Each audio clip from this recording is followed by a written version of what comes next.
जय श्री राम।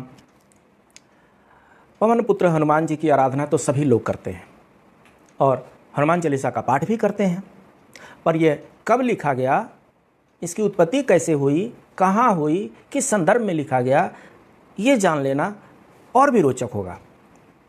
बात 1600 ईस्वी की है, जब तुलसीदास जी और उनके समकालीन अकबर का राज्य हुआ करता था।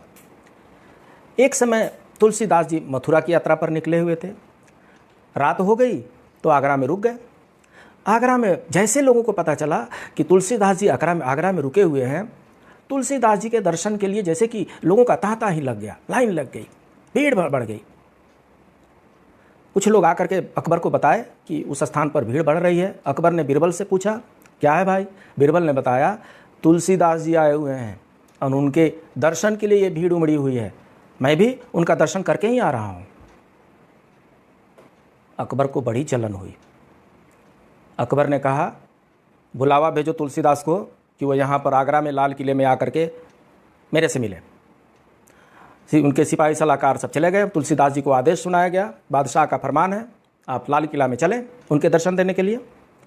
तुलसीदास जी ने कहा, मैं प्रभु श्री राम का भक्त हूँ, किसी बादशाह का नहीं, इसलिए मैं लाल किला नहीं जाऊँगा। उनके सिपाही सलाहकार आकर के बताए कि तुलसीदास जी ने आने से मना कर दिया है। उसके बाद से क्रोधित हो गया अकबर, और क्रोधित होने के बाद से अपने सैनिकों को बोला कि तुलसीदास को बीड़ियों में जकड़ करके मेरे सामने उपस्थित किया जाए। ऐसा ही होता है, लोहे के जंजीरों में बांध करके तुलसीदास जी को आगरा के महल में लाया जाता है। वहाँ पर आने के बाद से अकबर कहता है, हमने सुना है कि आप राम के भक्त हैं, तो राम के भक्त हैं तो आप कुछ हमें करिश्मा दिखाइए, कुछ जादू दिखाइए, कुछ ऐसा कुछ आश्चर्यचकित चीज़ दिखाइए जिससे मुझे भी भरोसा हो जाए कि आप भगवान श्री राम के भक्त हैं।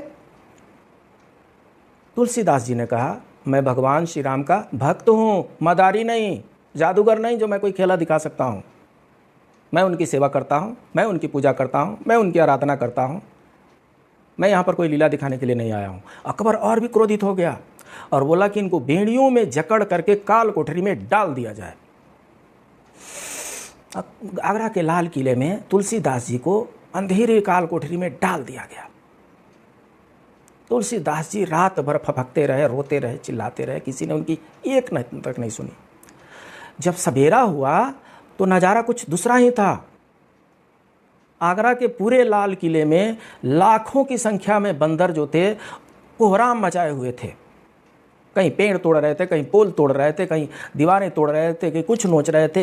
एकदम आगरा के लाल किले को जैसे कि तहस नहस कर रहे थे वो। अकबर बहुत परेशान हो गया, बीरबल से पूछा, ये क्या हो रहा है?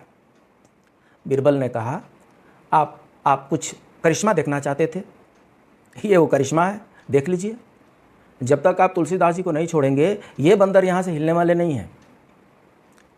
तुलसीदास जी को लाया जाता है, उनसे क्षमा याचना करता है अकबर, और उसके बाद से तुलसीदास जी बताते हैं कि मेरे पास कोई जादू नहीं है, मुझे निर्दोषी व्यक्ति को काल कोठरी में बिना किसी कारण के डाल दिया गया, ये मेरे से सहन नहीं हुआ और मैं तड़प तड़प करके मेरे आंसुओं से, मैं अपनी आंसुओं से तड़प तड़प के ये मैंने 40 चौपाइयाँ लिखी हैं और इसके लिखने के बाद से मुझे आज़ादी मिल गई है।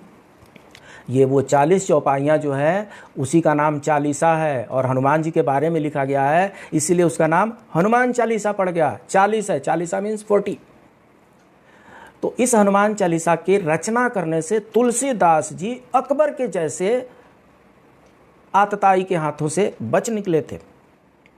तुलसीदास जी ने वहीं पर यह कहा कि जो कोई भी भक्त कभी भी किसी संकट में हो, उस संकट में हनुमान चालीसा का वो अगर पाठ करता है, उसके संकट तुरंत ही दूर हो जाएंगे। संकट कटे मिटे सब पीरा, जो सुमिरे हनुमत बलवीरा, ऐसा तुलसीदास जी ने हनुमान चालीसा में लिखा हुआ है।